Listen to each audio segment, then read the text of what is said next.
E aí, pessoal, tudo certo? Como é que vocês estão?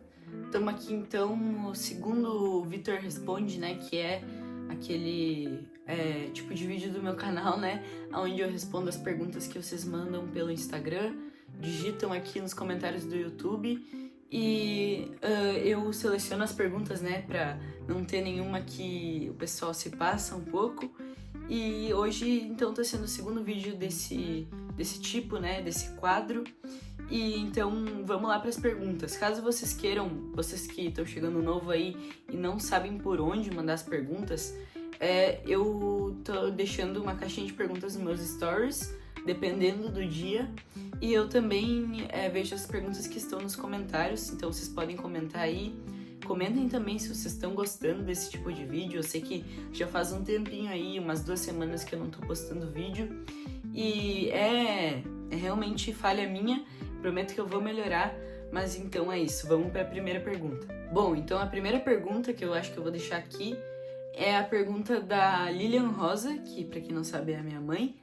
E a pergunta dela é: o que tu acha sobre a fala "vivo pela graça, Jesus conhece o meu coração"? Bom, na verdade, eu acho essa fala uma grande mentira, porque a maioria das pessoas que usam essa fala e que vivem pela graça, que além de uma fala é um ato, né? É porque essas pessoas usam essa fala como uma bengala para continuar pecando. Ou seja, eu sei que eu tô pecando e eu continuo vivendo pela graça. A graça, a hipergraça, né? Que é muito usado em vários livros, né? Então eu acho isso errado e eu não concordo com isso. E se você tá abusando da graça de Deus, né? Eu acho que você tá em pecado e você precisa confessar esse pecado pra alguém e parar de pecar, né? Parar de abusar da graça. Então, a pergunta 2, aqui de novo da minha mãe, da Lilian Rosa, é: pra ti, o que é uma amizade verdadeira? Pra mim, uma amizade verdadeira é uma amizade com quem eu posso contar, independentemente dos momentos, né? Nos momentos bons ou os momentos ruins, e que aceita a minha fé. Então, eu não tenho como eu ser amigo de uma pessoa que não aceita a minha fé ou que não me respeita, né? Aceitar, eu acho que é uma fala muito difícil, né? Porque às vezes a pessoa não aceita, mas respeita. É meio redundante, né? Mas em Provérbios 27:17 fala: como ferro afia o ferro, assim o homem afia o seu companheiro. Então eu acho uma maravilha quando você pode ter um amigo em quem você pode confiar, e assim como em Provérbios 27:17 fala, né? Quando um ajuda o outro no crescimento espiritual. Então eu falei antes, né, sobre ter amigos que não concordam com a sua fé. Eu acho que não é bem um amigo, é mais uma pessoa que você tá ali evangelizando, tá? Conversando. Por exemplo, eu tenho na escola diversos amigos com quem eu converso, que eu sei que não proferem da mesma fé que eu, porém eu tento ali, sempre que eu consigo, né, falar do nome de Jesus e levar, né, ele a essas pessoas que precisam, né? Mas amigo de verdade, aquele com quem que professa a mesma fé que você, é aquele que vocês podem os dois se irem ajudando, aconselhando no crescimento espiritual.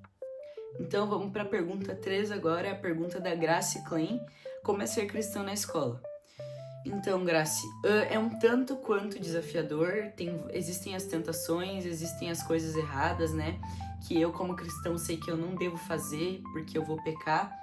E, assim, eu acho que a grande questão de ser cristão na escola é as pessoas, primeiramente, não te respeitarem, principalmente os teus colegas, pela tua fé, ou até ver tudo o de mal que acontece e como esse mundo tá perdido, né? Então,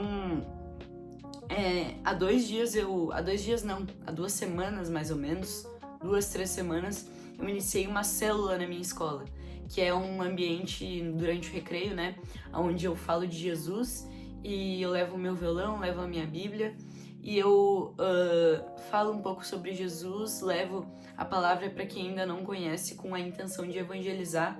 Porém, acima disso, eu também tento. Eu sei que existem outros cristãos em outras turmas, né, em outros anos, e a gente às vezes tem dias, por exemplo, no último dia que eu fiz a célula, aonde não teve ninguém para evangelizar, e a gente ficou entre eu e mais 2 ali tocando violão, louvando a Deus, né, adorando ao Senhor Jesus.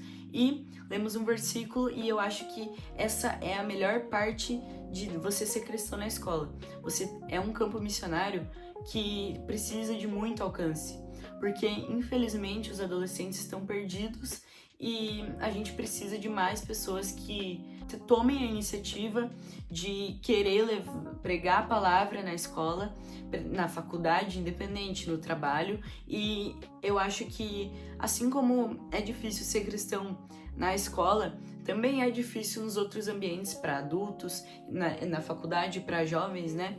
Então, eu queria trazer uma palavra que diz aqui em Gálatas 5,17, né? Que é: porque a carne milita contra o espírito e o espírito contra a carne, porque são opostos entre si, para que não façais o que porventura seja do vosso querer. Então, muitas vezes a carne não vai querer, na grande maioria das vezes, com que eu faça essa célula, com que eu fale de Jesus. Porém, eu devo pensar, isso aqui falando agora para jovens e adolescentes, se você tem medo, se você tem vergonha de levar Jesus na sua escola, de ser sal, né? Sal e luz no mundo, né? Que o sal que traz o sabor e a luz que brilha em meio à escuridão, levando o amor de Jesus. Você precisa pensar que a carne nunca vai querer. A carne nunca vai querer com que você leve a palavra.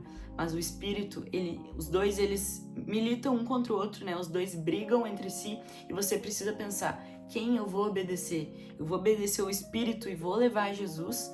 Vou ser ferramenta usada pelo Senhor Jesus Cristo, ou eu vou dar espaço para a carne, de deixar a vergonha vencer, deixar o medo vencer? E sabe, eu acho que a gente não quer isso. A gente quer sim falar de Jesus. Eu falando por mim aqui, né, que a pergunta é sobre mim, eu quero muito falar de Jesus, e eu estou sendo, graças a Deus, está sendo difícil, mas na Bíblia diz, né, que nós seremos perseguidos, nós teremos as nossas dificuldades. E eu creio que, respondendo a tua pergunta, Grace, é difícil sim, tem as tentações, eu tenho tentações, os adolescentes têm tentações, mas nada, se comparado ao sacrifício de cruz de Jesus, é impossível de se vencer. E na Bíblia fala, né, que o Senhor Jesus nunca permitirá uma tentação maior do que nós podemos suportar. Então, tem sido uma bênção esse tempo de escola, e eu tenho conseguido pregar o evangelho, né?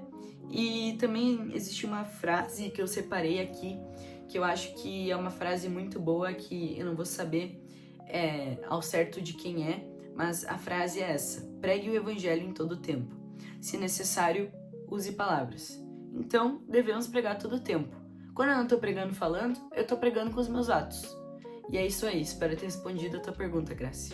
Então agora eu vou para a pergunta 4, que é a pergunta da Jennifer Hanish, que diz assim: qual versículo da Bíblia mais tem falado com você ultimamente e por quê?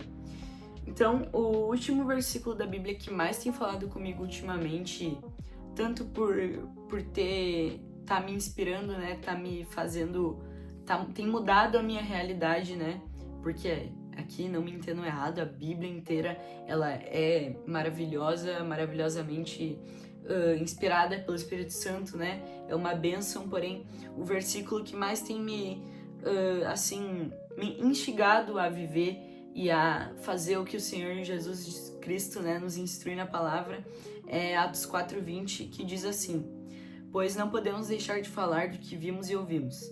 Aqui é Pedro e João se justificando o porquê de estarem pregando, né, diante do Sinédrio ali, que era um lugar onde eles estavam sendo julgados pelos fariseus por terem curado um coxo no início do capítulo 4. Então, Pedro e João curaram o coxo, foram presos, né, passaram ali, se eu não me engano, uma noite na prisão.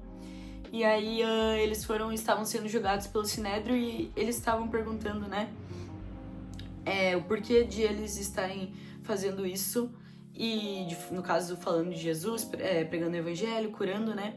E aí Pedro, cheio do Espírito Santo, né, lançou uma série de argumentos que refutariam ali, né, as autoridades, mas o argumento em específico que ele soltou, né, inspirado pelo Espírito Santo, né, é essa justificativa de que eles não poderiam deixar de falar do que eles viram e ouviram, que no caso eram os ensinamentos de Jesus, que são os melhores ensinamentos de todos os tempos. Então, nessa mesma intensidade de morrer por Cristo, de dar a vida por Ele, que eu creio que eu tenho vivido a minha vida e eu incentivo vocês a viverem, de não poder deixar de falar do que nós vimos e ouvimos. Então, voltando para a pergunta 3, né, onde eu falei que a carne milita contra o espírito, da mesma maneira, eu não posso, mesmo que minha carne ela se corroa por dentro de mim dizendo, nossa, tu tem vergonha, olha o que vão falar de ti. Não importa, porque a gente não pode deixar de falar do que nós vimos e ouvimos. É só nós olharmos para o sacrifício de cruz que Jesus morreu por nós e deu a vida por nós. Então, espero que vocês tenham curtido esse vídeo, que vocês estejam curtindo, né, esse novo quadro que eu tenho trazido aqui, que é o quadro de perguntas e respostas. Vocês podem deixar mais perguntas no Instagram, podem deixar mais perguntas também na minha DM, se vocês quiserem. Vou lançar a caixinha de perguntas nos stories e aqui nos comentários do YouTube para que eu possa responder. Então é isso aí, pessoal. Espero que vocês fiquem com Deus, né? Fiquem levando a palavra de Jesus, anunciando a Cristo até que Ele venha, né? E é isso aí, pessoal. Tenham uma ótima semana. Deus abençoe. Tchau!